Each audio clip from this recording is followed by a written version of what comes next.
Pois é, estamos de volta com o Boletim de Esportes aqui pela Terceira Via TV, Campus Macaé, Rio das Ostras, a melhor imagem, também HD. Fernando, por falar em Macaé, Rio das Ostras, né, o que nós vimos na primeira rodada do campeonato, primeiro aquela briga que você citou ontem aqui, nós já comentamos, da federação em função do valor dos ingressos. Depois, né, com invasão de torcedores que estavam na rua e que abriu-se o portão para a entrada de um ônibus com delegação do Macaé, torcedores do Flamengo teriam entrado também, invadiram o vestiário, agrediram lá o goleiro do Macaé, enfim. Agora a federação disse que vai punir os dois, principalmente o Macaé.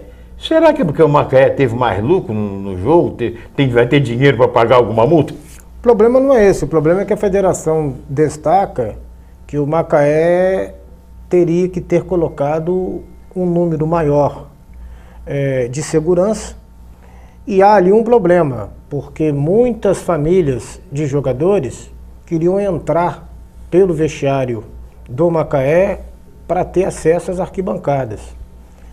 Já foi dito isso em um boletim publicado pela federação.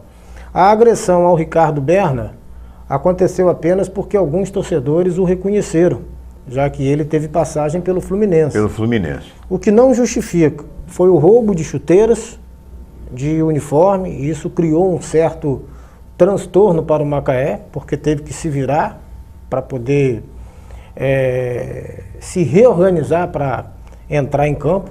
Imagine se não tivesse uniforme em reserva. Que loucura, hein? Perfeito?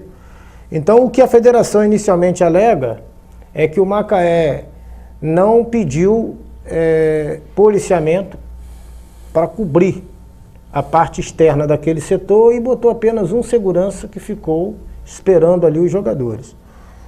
No meu modo de entender, eu não sou causídico, eu não sou advogado, mas existe hoje o JEP, que a federação é que faz o pedido em jogos de grande porte, perfeito?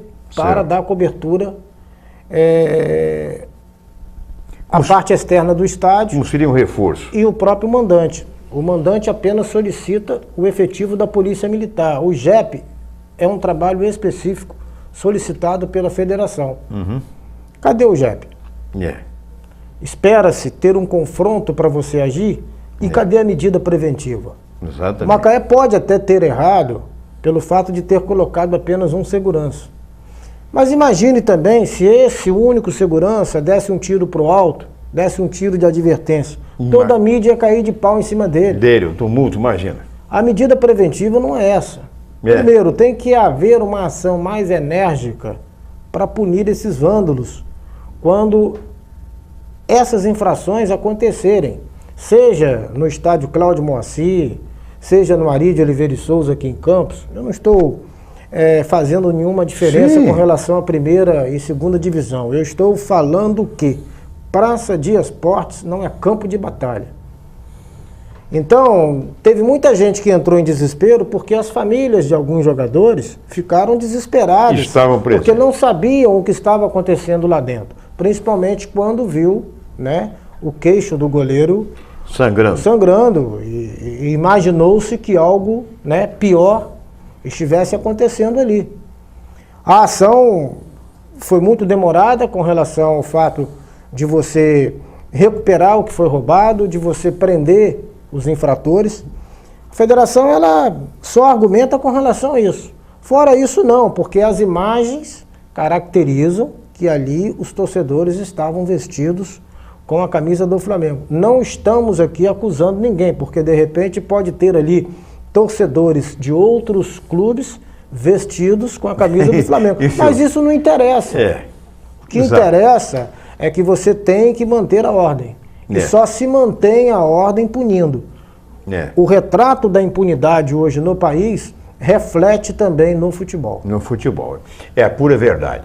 Bom, vamos ver, o juiz entregou a súmula ontem, fez carga em cima da torcida, através do delegado, também citou o delegado da partida, fez carga em cima dessa parte, dessa facção da torcida do Flamengo, né? Mas depois a federação emitiu uma nota já à noite, dizendo que já no começo da noite, dizendo que o Macaé será punido, não diz qual será a punição, e que, se ficar comprovado que eram torcedores do Flamengo, que invadiram o vestiário, o Flamengo também receberá. Já houve até um problema que o Ricardo Berna não conseguiu identificar alguns torcedores.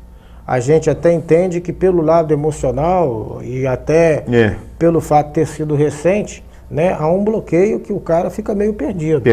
Mas, de qualquer forma, esses torcedores tinham que estar presos, pelo menos por algumas horas, para dar tempo hábil à própria identificação. Soltou, você não ponha mais. Não ponha mais. E outro detalhe, agora pergunto a você, como é que você viu essa rodada a nível técnico dos times, dos chamados 4 grandes do Rio de Janeiro? O Fluminense teve até uma boa atuação, muito embora teve dificulddes para definir o resultado e contou com o Fred em cobrança de penalidade máxima. E por outro lado pegou o friburguense com o zagueiro Cadão com mais de 40 anos, inédito isso. Sérgio Gomes. E o Cláudio Gomes com 39. Brincadeira. A gente sabe que são jogadores experientes, que se cuidam, porque eles já jogaram aqui pelo americano, mas o Fluminense, se forçasse mais um pouquinho a barra, poderia ter conseguido um melhor resultado. Embora... tem Ziquinha ainda no ataque? Exatamente. Ziquinha deve ter aí seus... regular com o Davi, deve mais ter de 30. Exatamente, meu gol. O Fluminense poderia ter aproveitado melhor o jogo, mas tecnicamente teve uma boa apresentação. Venceu por 2-1. O Botafogo fez um primeiro tempo ruim contra o Boa Vista.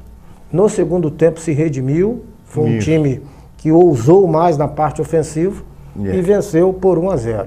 O Vasco, apesar de estar vencendo por 1-0 com o gol do Bernardo, quase que toma o gol do empate do Fabrício Carvalho, que cabeceou. Exatamente no lado oposto do goleiro. Mas fora, né, do limite do gol. Teve tudo para empatar. E percebeu-se que ele estava na dúvida se estava impedido ou não. Pois é, mas o jogador não tem que esperar pela arbitragem. Ele tem que fazer a parte jogar para a rede. Quase que há ali o empate poderia complicar para o time do Vasco. Mas o Vasco já, ao apagar das luzes, fez 2-0 e teve uma vitória convincente. O Flamengo contra o Macaé. O Macaé só se defendeu. O jogador Pipico aproveitou bem um cruzamento da esquerda, mostrou o seu lado do oportunismo, fez 1-0, mas continuou se defendendo. O Flamengo empatou com o Alexandre. Era absoluto no jogo. O Macaé teve algumas atiradas em jogadas de contra-ataque, mas o resumo se vai pelo seguinte aspecto. Você perde, por exemplo, o goleiro em função de uma lesão. Já tinha feito 3 alterações. O Alexandro, que vinha de um período longo de inatividade, vai para o gol e você leva 16 minutos sem dar um chute a gol. Exatamente, velho. Um time que não quer ganhar, time que não tem aptidão. Ficou o treinador pedindo para o time avançar, colocou 3 atacantes e o Macaé não reagiu. Então, eu lamentei, não por achar que tinha que dar Flamengo, pela oportunidade que foi dada ao Macaé. Exatamente. Porque seria ele o único a vencer um grande nessa primeira rodada, e ele não conseguiu. Os demais resultados, para mim, foram absolutamente normais. O empate do Madureira com o Bangu, times do mesmo nível.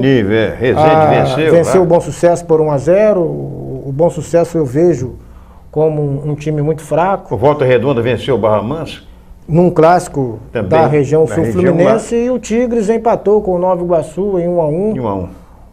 Duas equipes que se fundamentam muito mais pelo trabalho da base, porque a gente sabe que lá eles trabalham muito bem as categorias inferiores. Exatamente. Daqui a pouco, no terceiro bloco, nós vamos justamente falar isso sobre a fragilidade. Olha que hoje tem rodada, hein? Sobre a fragilidade que eu percebi nos ataques das equipes consideradas de menor investimento. Daqui a pouco nós voltamos.